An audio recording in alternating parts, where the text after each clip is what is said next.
Your heart is pounding. Your hands are shaking just enough that you hope they don't notice. The blue and red lights are flooding your rearview mirror, and now you're making the first mistake. The exact same one almost everyone makes. You start digging for your registration before the officer even says a word. That small panic move just told them everything they need to know. It says nervous, it says unpredictable. And in the next 60 seconds, they've already decided whether you drive away with a warning, a ticket, or handcuffs. Most drivers lose this game before the door even opens. But what if I told you there's a hidden system behind every traffic stop? A set of rules no one explains. And the difference between getting pulled over and getting pulled out of your car comes down to one thing you control instantly. Here's the problem. When those lights hit, your brain dumps adrenaline. That's biology. But what you do in the next 5 seconds determines everything. Most people grab for something, their wallet, their phone, their glove box. And from the officer's perspective, that's a massive red flag, because they don't know what you're grabbing for. They just know you're moving before they've assessed the threat. Let me show you what actually happens inside that patrol car. The officer isn't writing a ticket yet. They're running a risk assessment. 3 things happen before they even step out. First, they check your violation. Second, they scan your behavior. Third, and this is the part no one tells you, they decide whether this stop feels routine or dangerous. That decision takes less than 10 seconds. And here's the anchor of this whole video. That one decision changes everything. So let's walk through the wrong way first, because you need to feel the difference. Wrong scenario. Lights come on, you immediately tense up, your shoulders go to your ears, you start swearing under your breath. You pull over erratically, maybe too fast, maybe too slow. Your hands disappear to grab your phone, then your registration, then your insurance. You've got papers flying everywhere.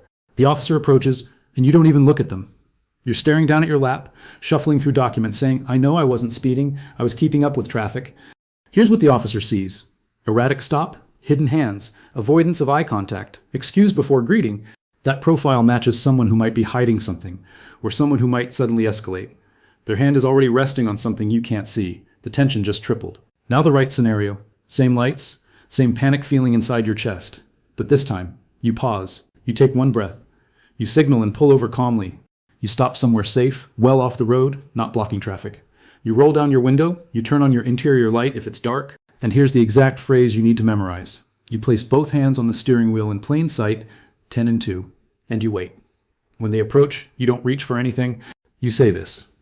Good evening, officer. I'm going to reach for my registration. How would you like me to do that? That single sentence just changed the entire interaction. You acknowledged their authority. You announced your intent. You gave them control over your movement. And now their brain shifts from threat assessment to administrative mode. That's the switch. That's the whole game. If this is helping you understand something most people never learn, subscribe, because we break this down in simple, real-world terms every week. Now here's where it gets even more interesting. Most drivers believe they have to answer every question. Do you know why I pulled you over? Where are you coming from? Have you been drinking? And most people panic answer. They over-explain. They volunteer information that was never requested. You don't have to do that. You legally have the right to remain silent in most traffic stops. But here's the practical reality. Being silent often creates more tension. So there's a middle path, and it works incredibly well. When they ask, do you know why I pulled you over? Do not say no. Do not say because you're profiling me. Say this. I'm not sure, officer. I was focused on the road. That's honest. That's calm. That's not an admission, and it doesn't create a confrontation. When they ask, where are you headed? You are allowed to say, I'd rather not answer that, officer. I'm happy to provide my license and registration. That exact phrase again, simple, respectful, clear. The officers who train other officers will tell you something surprising. They don't actually need you to answer those questions. They ask them to see how you react. Do you get defensive?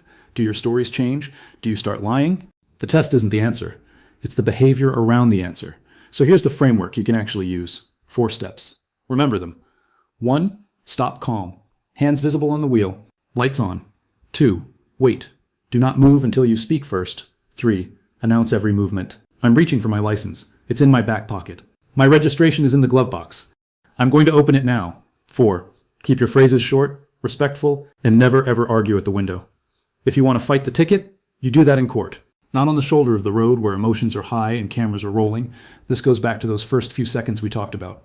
The moment those lights hit your mirror, you are being evaluated. Not for guilt, not for innocence, for predictability. Can this person follow instructions? Will this stop be over in 5 minutes or 50? The officers want to go home too. The safe stop is the fast stop. One more thing that surprises people. You can ask questions too, politely. Am I free to go? That's a powerful phrase. If the stop is over and they haven't said it yet, you can ask that. You can also say, I don't consent to any searches. Say it calmly, without attitude. Officer, I don't consent to searches, but I'll follow your instructions. That protects your rights without escalating the situation. Now let's recap what you actually learned here, because most drivers will go their whole lives missing this. The mistake is moving too fast. The rule is slow down the interaction. The phrase is, how would you like me to do that? And the win is walking away, whether that's with a warning, a ticket you handle later, or just your freedom to drive home. That one decision changes everything. But here's the truth. You already know how to do this. You just forgot that calm is a weapon. Use it. What's one thing you've always wondered about traffic stops that no one ever explains? Drop it in the comments. Because the more we talk about this, the less power the panic has, and the safer every single stop becomes.